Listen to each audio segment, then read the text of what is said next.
Hello friends, welcome to Siddhu's kitchen. आज आपण पावभाजी करणार आहे। तर त्यासाठी लागणारं साहित्य आता इथं मी कुकरमध्ये बटाटा, गाजर आणि थोडेसे वाटाणे शिजवून घेतलेत। आता ह्याच्यामध्ये बीटरूट पण तुम्ही टाकू शकता, फ्लावर पण टाकू शकता, पण मी एवढंच हे जिन्नस टाकलेत, बटाटा, गाजर आणि थोडेसे वाटाणे आणि सिमला मिरची पण टाकणार आहे। तर इथं मी सिमला मिरची ही बारीक चिरून घेतलेली आहे। आणि आता हे मसाले, कांदा, टोमॅटो, आलं लसूण पेस्ट आणि कोरडे मसाले, हा पावभाजी मसाला, धने जिऱ्याची पावडर आणि हे लाल तिखट आणि लिंबू आणि सर्विंगसाठी कोथिंबीर आणि आपल्याला बटर आणि तेल दोन्ही मिक्स लागणार आहे। तर आता आपण कृतीला सुरुवात करूया। आता इथं कढई गरम करायला ठेवलेली आहे, तर त्यामध्ये मी तेल टाकते। गरम झालं की थोडंसं बटर टाकणार आहे।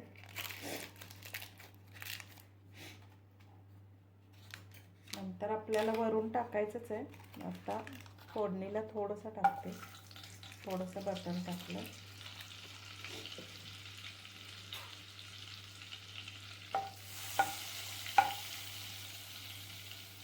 आता ह्याच्यामध्ये कांदा टाकते,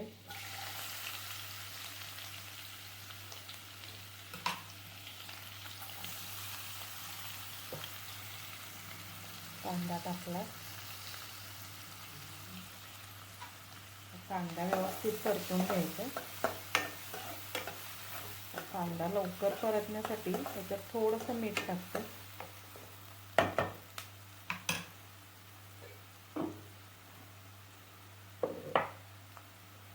थोडंसं मीठ टाकलं, नंतर आणि आपण मीठ टाकणारच आहे। आता थोडंसंच टाकलं, ते आपल्याला भाजून घ्यायचं आहे।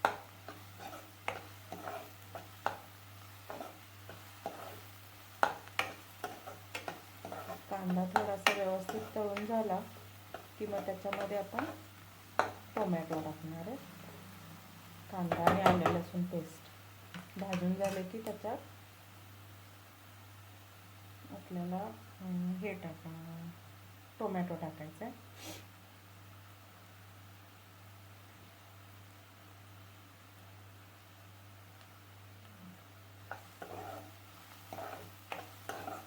कांदा थोडासा आपला त्याचा कलर बदललेला आहे कांद्याचा, तर जास्त करपवायचा नाही। त्याच्यात टोमॅटो टाकूया। टोमॅटो आणि कांदा भरपूर टाकायचा। आता मी बटाटा, गाजर आणि हे जे घेतलेलं आहे साहित्य, तर ते मी शिजल्यानंतर आता मॅश करून घेतलं आणि थोडंसं त्याच्यात पाणी टाकलं। आता हे व्यवस्थित शिजू दे।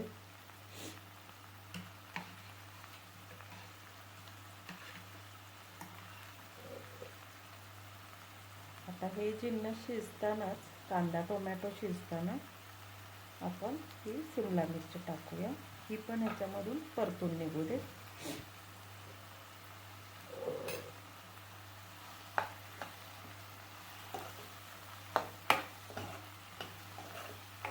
आता ही सिमला मिरची पण कांदा टोमॅटो सोबत आता शिजेल।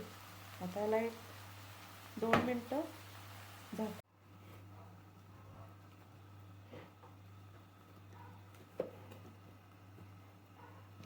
आता हा कांदा लसूण टोमॅटो हे मिश्रण आपलं शिजलेलं आहे। आता ह्याला थोडंसं मॅश करून घ्यायचं।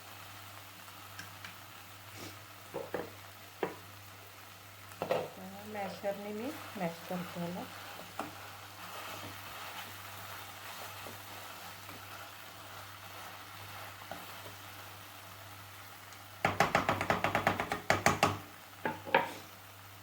आता हे आपलं मसाले टाकूया।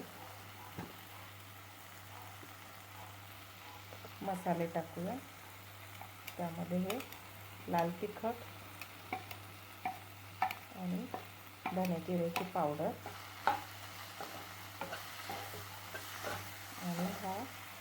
पावभाजीचा मसाला.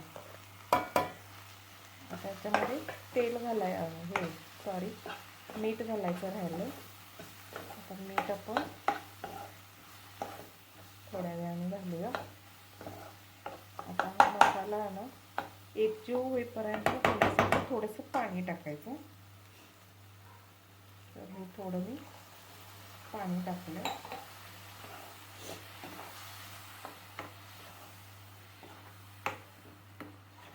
आता हे थोडंसं आपण ह्याला थोडा वेळ जरासं होऊ देऊया. आता आपला मसाला शिजलेलाच आहे. आता हे फक्त जे आता सुके मसाले टाकलेत ते फक्त जरासं त्याच्यामध्ये तेलामध्ये हे शिजू दे. हे आपण जे मॅश करून घेतलेला बटाटा गाजर वगैरे ते आता ह्याच्यामध्ये टाकूया. आपण शिमला मिरची ह्याच्यामध्ये भाजून घेतलेलीच आहे.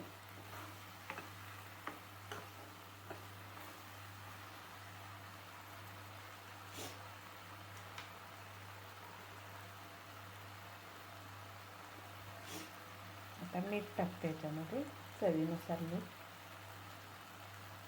आधी थोडंसं टाकलेलं मी कांदा भाजताना, आता आणि थोडंसं टाकलेलं. आता हा मसाला आपला झाला आहे. आता ह्याच्यामध्ये आपण बटाटा आणि हे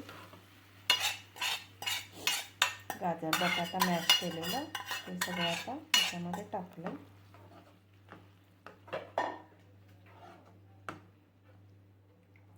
आता याचा एकजीव होऊ दे.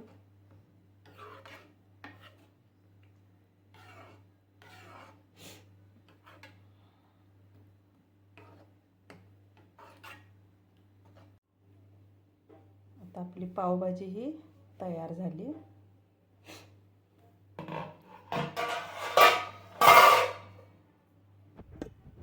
हे बघा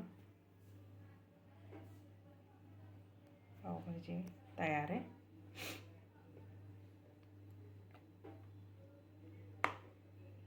याला मी सर्व करून घेते. रेसिपी आवडली असल्यास लाईक, शेअर आणि सबस्क्राईब करा. थँक्यू.